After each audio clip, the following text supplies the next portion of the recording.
Morgan, and I'm really pleased to be here because I get to leave my hometown. I come from Everett. Yeah, that's usually a response from that, right? Some people know about Everett. You guys remember Pokemon Go? We have Tweaker Go, because everywhere I go, there's a freaking tweaker around the corner, right? Instead of getting Pikachu, we get a tweaker's butt cheek or two. That's a true story. I can be driving down, look out my window, and every now and then you see some naked body parts. It's sketchy. I like it down here. I was getting off the freeway, and I got confused because I thought REI was having their sidewalk sale, but it was just the tents on the side of the freeway over there. And I was like, whoa, okay, different set of problems down here.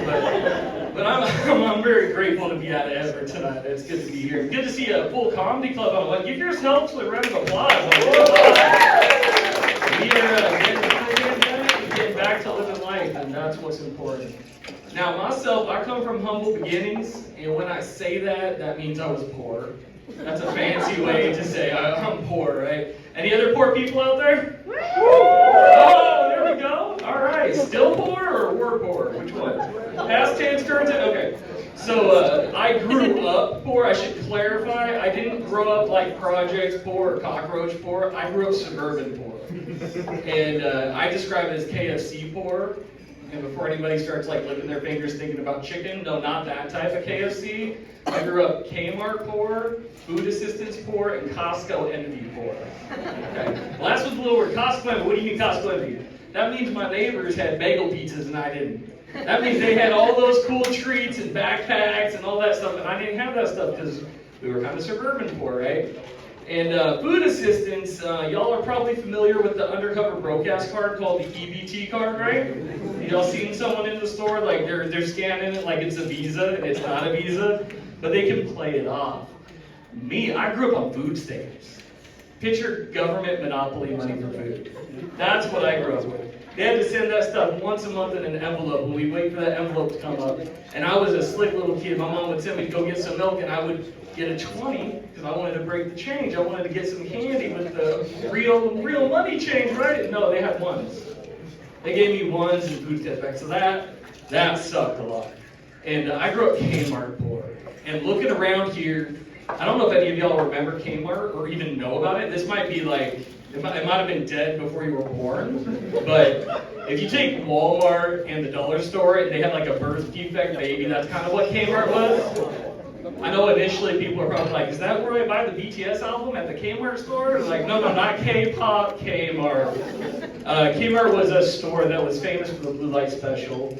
There's one thing I loved at the Kmart store, and it was the icy machine. The icy, right? You know what I'm talking about, right? The icy machine. And I grew up poor, right? So we didn't get that $1.09 icy. I would go to Kmart once a year in the summer before school started, and my mom would drag me and my brother and sister there, and she'd let us pick anything. We'd pick everything we wanted: birthday presents, Christmas presents, school outfits, put it in the shopping cart, and we'd be rolling out, and I'd ask for an icy, and the answer was no. And being a young man, I looked, I'm like, you got like $700 worth of stuff here, and you can't give me a $1.09 icy, right?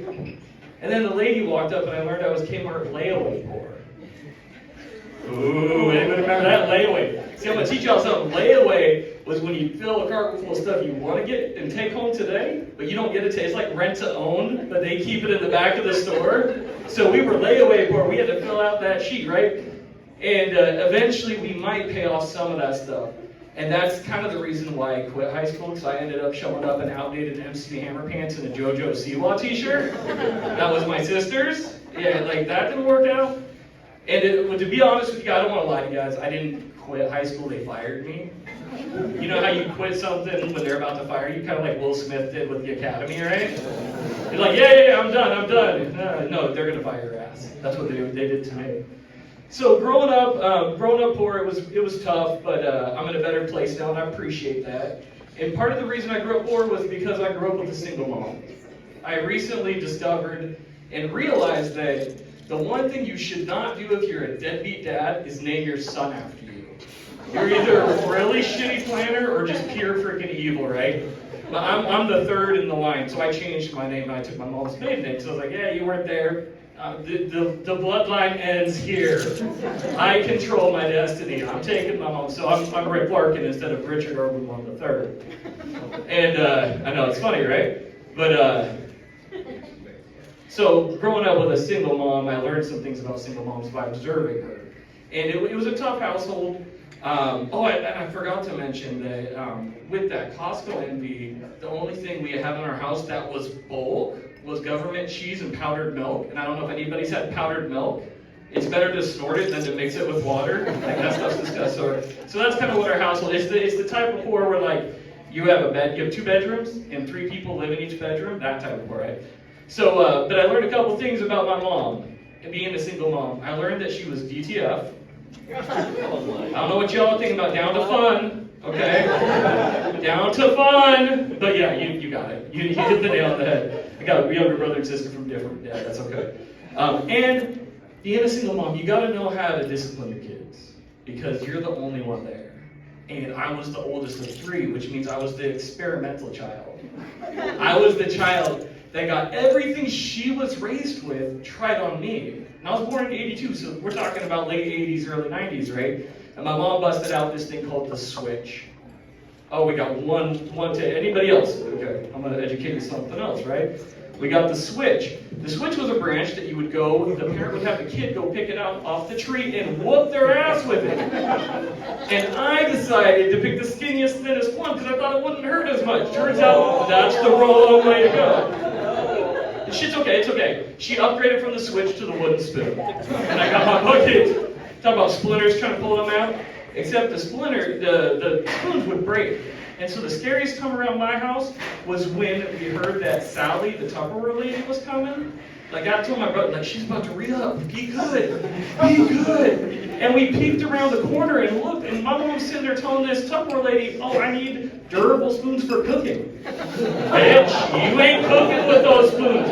She got the ones with the slats in it, so when I got the mark right here, if I twitch too much, my ass would be trending on fucking Twitter with a hashtag. Or I could play tic-tac-toe. Pick your poison, right? And so she did that. She also did this thing where if she'd catch us swearing, she'd wash her mouth out with soap.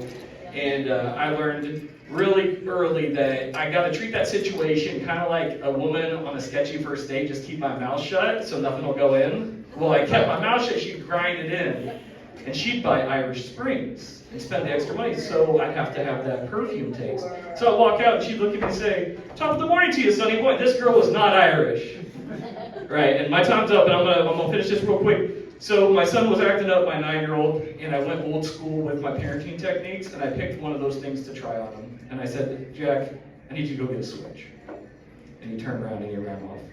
He came right back. And I was like, holy crap. And he pulled up his Nintendo. And I'm ending it here, but it's tough to say that using the Nintendo Switch worked a lot better. I'm not advocating beating your kids when they don't need it. All right, guys, thank you guys for my time.